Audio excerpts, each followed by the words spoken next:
Di dalam waktu yang singkat hanya 7 menit ini, marilah kita untuk senantiasa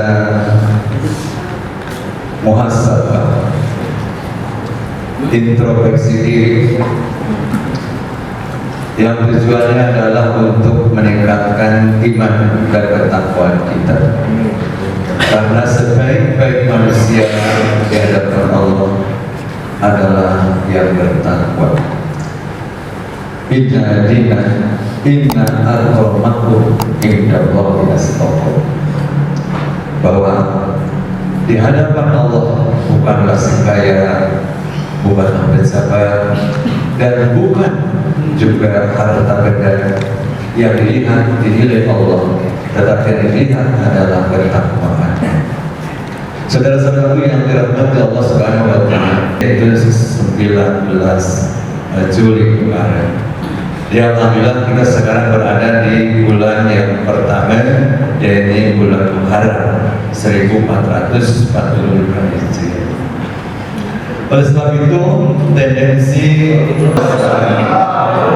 dari kota Mekah ke Madinah, maka di dalam ajaran Islam itu ada istilah perintah hijrah. Apa sebenarnya hijrah itu? Hijrah artinya adalah meninggalkan atau berpindah dari satu tempat ke tempat yang lain. Jadi kalau kita melihat pendapat para ulama, hijrah terbagi 2. Yang pertama ada hijrah makaniyah, yang kedua ada hijrah maknaniyah. Ini disilahkan kita untuk hijrah fisik. Bapak Ibu saudara semua, dari rumah ke sini berniat menuntut ilmu tentang untuk kebaikan.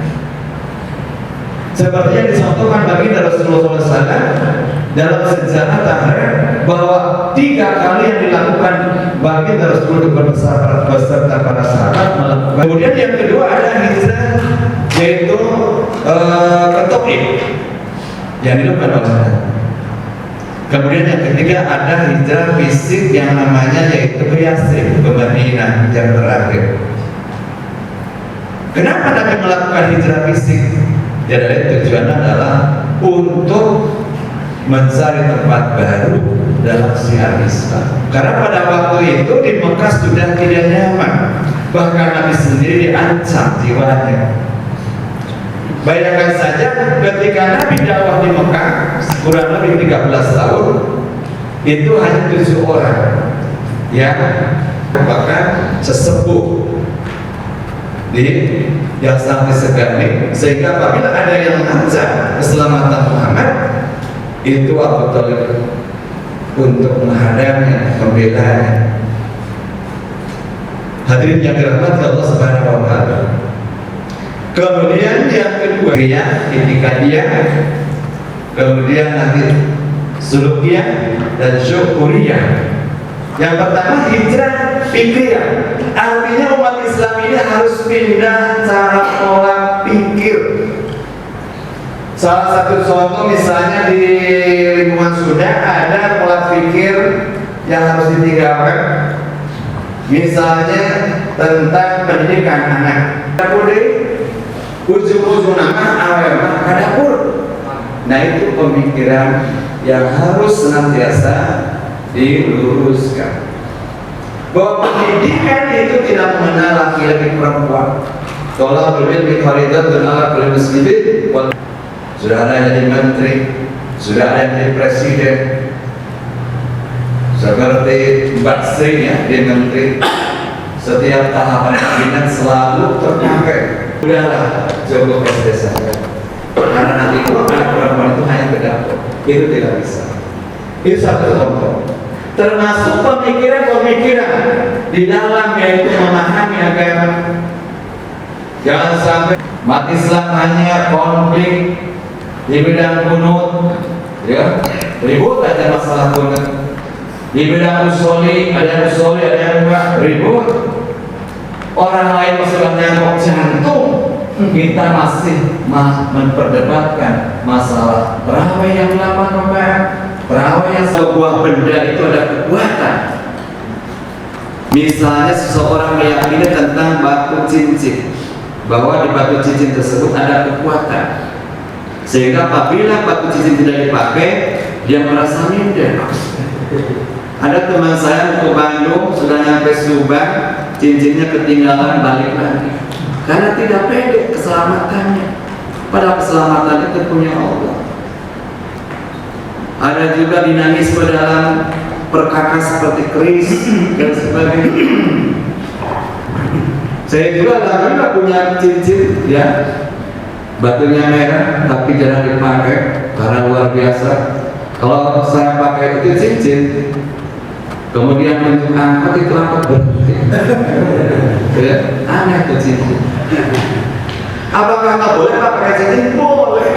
Cuma itikadiyah, niat kita, keyakinan kita pakai cincin, niatkan saja sebatas aksesoris. Tidak diembel-embeli bahwa cincin itu punya kekuatan yang melebihi kekuatan Allah. Itulah itikadiyah. Kita harus hijrah dari keyakinan-keyakinan yang bercampur kemusyrikan-kemusyrikan, termasuk animisme. Animisme kepercayaan terhadap dewa-dewa selain Tuhan. Air ada dewanya, pohon itu ada dewanya, ini ada dewanya. Kemudian ketika satu lembur ada yang sakit, ini dewa lembur kita sedang marah karena nggak diberi sesajen. Itu mohon untuk dihilangkan tentang itikadiyah seperti itu karena berbau kemusyrikan. Kita harus hijrah di dalam pemikiran.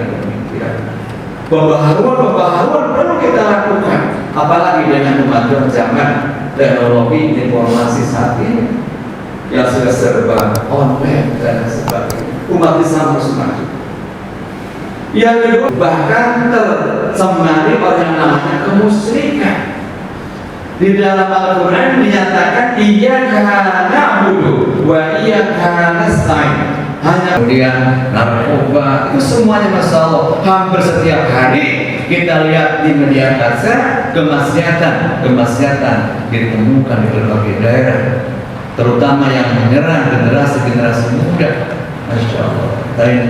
Maka harus kerjasama yang baik antara pemerintah dan ulama. Yang baik seperti yang dicontohkan oleh baginda Rasulullah SAW, karena misi beliau adalah untuk rahmatan lil alamin, mengislamkan seluruh jagat raya ini. Yang alhamdulillah kita sampai ke Indonesia Islam sudah ada, ke berbagai negara sudah ada. Dan yang terakhir, dari cabang mental hijrah mental itu adalah syukuriyah, yakni hijrah hati. Hati merupakan sebuah alat media yang diberikan oleh Allah kepada manusia. Maka hati kita itu harus senantiasa bersih, suci. Penyakit-penyakit yang ada dalam hati harus dihilangkan, seperti iri, dengki, zair, kemudian sombong. Itu semuanya penyakit-penyakit